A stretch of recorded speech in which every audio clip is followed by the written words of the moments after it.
Fala aí, galera, eu sou o Júnior Silva, estou aqui com mais esse vídeo da Toca do Delírio e hoje provavelmente esse é o vídeo mais legal que eu já fiz, pelo menos eu acho, né, que é o vídeo com o tema mais legal de todos os vídeos que eu já fiz até hoje. É um vídeo onde eu vou falar das Dora Milajes brasileiras. Primeiro, o que seriam as Dora Milajes? Bom, o filme Pantera Negra, ele tá aí com uma trajetória muito bem sucedida, surpreendendo muito. Já se havia a expectativa de que ele ia ser um filme divisor de águas, né, para o gênero de super-heróis que se estabeleceu nos últimos 10 anos. Ele ia trazer uma nova perspectiva para os filmes de super-heróis, mas ele tem surpreendido além das expectativas, assim. Isso é muito bom, isso é muito positivo.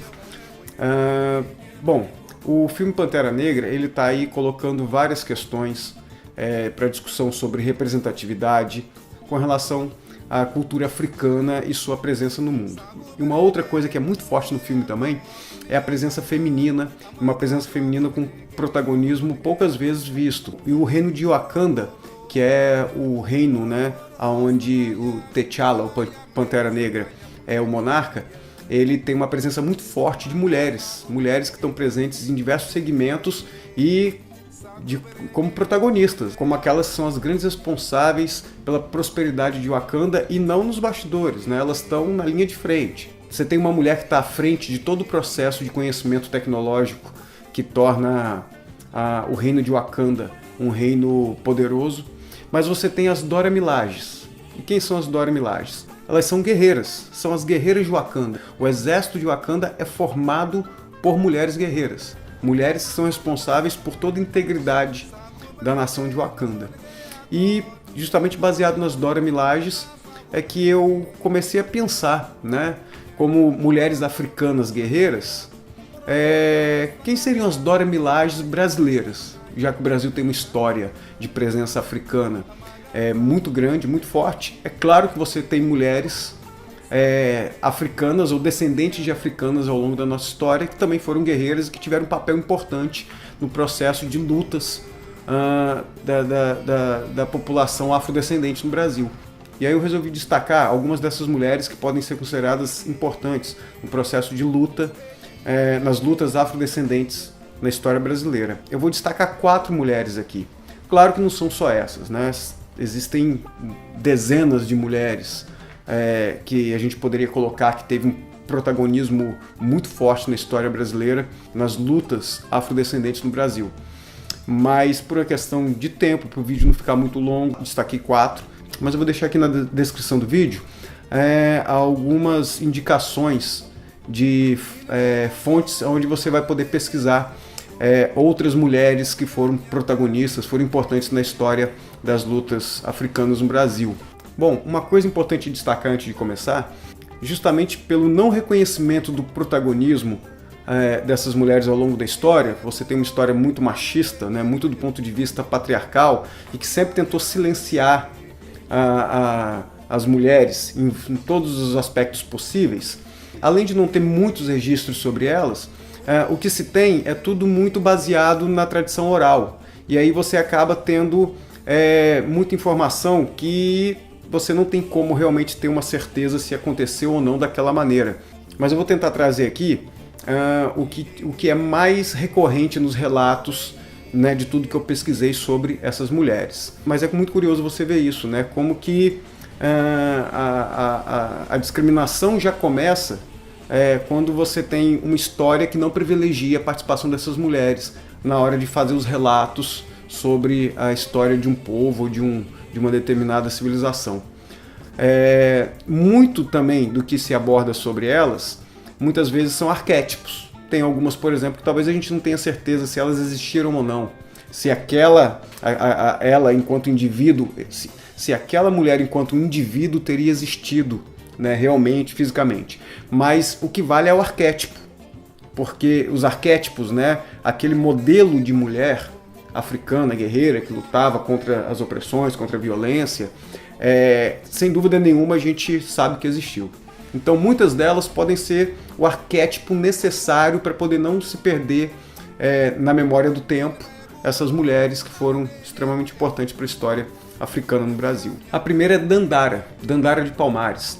Talvez ela seja uma das mais populares, porque ela está vinculada ao Quilombo de Palmares, que é um dos quilombos mais conhecidos na história do Brasil, nas lutas de resistência contra a escravidão. Ela era esposa de Zumbi dos Palmares, inclusive isso é um ponto negativo, né, na nossa abordagem histórica. O protagonismo desse foco de resistência de Palmares é sempre dado a Zumbi. No entanto, você tinha Dandara, que tem uma presença muito marcante. Ela era uma das estrategistas, né, do Quilombo, organizando missões que iam resgatar outros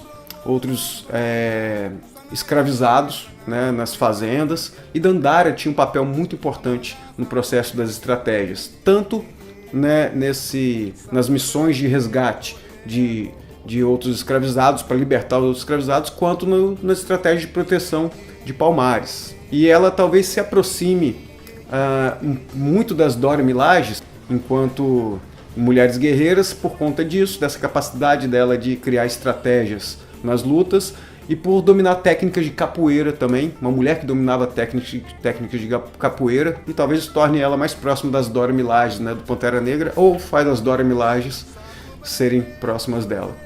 E a história é muito ingrata com ela, porque algumas pesquisas que eu vi apontam que ela teria estado presente em praticamente todas as batalhas, todas as lutas que Palmares empreendeu. Por isso que ela é uma das Dora Milaje que eu escolhi para estar presente aqui.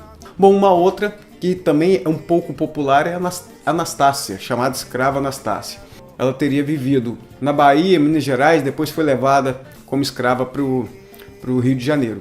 E a história dela se destaca muito no processo de resistência contra a violência e contra os abusos sexuais dos senhores, que eram os donos dela. E nesse processo de resistência contra toda a violência e todo o abuso que ela sofria, que ela mesma sofria, ela ainda encontrava tempo para poder ajudar, para poder contribuir, segundo os relatos, com a fuga dos escravos dos lugares onde ela vivia, né? Participava do processo que ajudava eles a fugir. Ela mesma, né, empreendeu uma fuga, mas após ser recapturada, ela acabou se matando para poder não se submeter novamente a toda aquela violência e o abuso que ela sofria. Bom, uma outra Dora Milaje brasileira, que a história dela, os relatos sobre ela me chamaram muita atenção, da força e da presença dela, foi Teresa do Quilombo de Piolho, no Mato Grosso, que alguns relatos também apontam ela como Teresa de Benguela. Ela teria sido líder desse quilombo de Piolho, no Mato Grosso. Uma coisa curiosa é que ela foi a grande líder,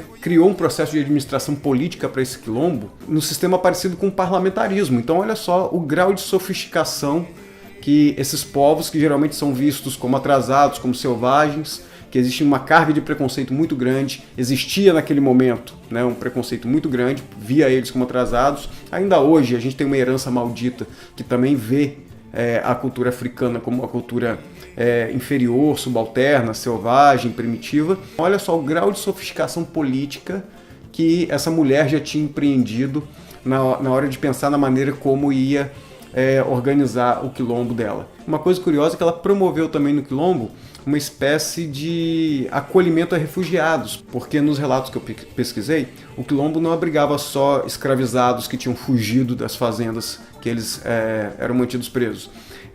O quilombo abrigou também refugiados de países vizinhos, pessoas que tinham fugido dos países vizinhos, provavelmente indígenas, que também eram escravizados pelos espanhóis naquela época, e abrigava também essas pessoas. Então, mostrando aí que naquela época já havia essa visão acolhedora, né, de outras nações, de outros povos, né? Outro grau de sofisticação na administração dela desse quilombo é que já existia algum tipo de atividade manufatureira, né, um processo pré-industrial, onde já se produzia tecidos para a confecção das próprias roupas que eram utilizados pelo quilombo. Tudo isso administrado por uma mulher, um grau de sofisticação administrativa alcançado por uma mulher, né, naquela época. Mas desde 2014 existe o dia 25 de julho, que é o Dia Nacional de Teresa de Benguela, que também é considerado o Dia Nacional da Mulher Negra. E uma data que passa praticamente invisível, despercebida, né, pelo Brasil todo, mas que foi estabelecido baseado na história dessa mulher negra guerreira, faz parte da história brasileira e que pode ser considerada uma das Dora Milajes da nossa história. Bom, e a última desse meu recorte é Maria Filipa de Oliveira, da Bahia. E assim como a Dandara, ela também aprendeu a jogar capoeira, né, adquirindo essa habilidade de luta que provavelmente ajudou ela muito, né, a se tornar a guerreira, mulher negra guerreira que ela se tornou. Também organizava várias missões de libertação, que é uma coisa muito incomum entre essas personagens da história de resistência afrodescendente no Brasil. Uma coisa curiosa, eu faço uma comparação dela, da Maria Filipa, com a Nakia, que é a personagem no Pantera Negra interpretada pela Lupita Nyong'o. A Nakia, ela não é necessariamente uma Dora Milaje, ela é uma espiã do reino de Wakanda, que ela fica andando pelo mundo, atuando como uma espiã em outras nações para poder ter informações e repassar para Wakanda, para o Wakanda poder organizar o seu processo, né, de defesa, de se manter, né, informada para poder garantir que não seja pega de surpresa com alguma ação de uma outra nação. E aí a gente pode comparar a Maria Filipa com essa personagem, né, do Pantera Negra, porque ela também agia como uma espiã.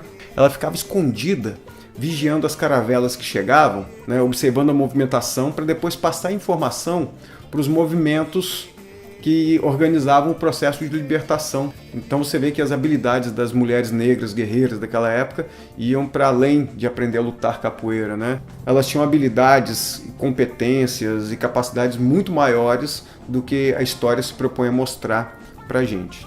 Bom, é isso aí.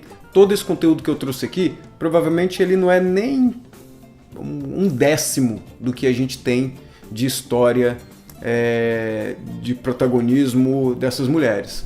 Mas é uma tentativa de, a partir do sucesso que o Pantera Negra está fazendo e da relevância que ele está se mostrando como filme de representatividade, é uma tentativa de trazer um pouco mais sobre a cultura africana e a cultura africana mais próxima da gente, né, aqui da nossa história, da história brasileira, da história da afrodescendente brasileira. Se alguém tiver alguma contribuição ou alguma observação, alguma correção sobre o que eu falei aqui, podem ficar à vontade. A ideia é essa, a ideia é que a gente promova esse debate para poder ampliar, poder amplificar muito mais essa percepção de quem são esses personagens na nossa história, ok?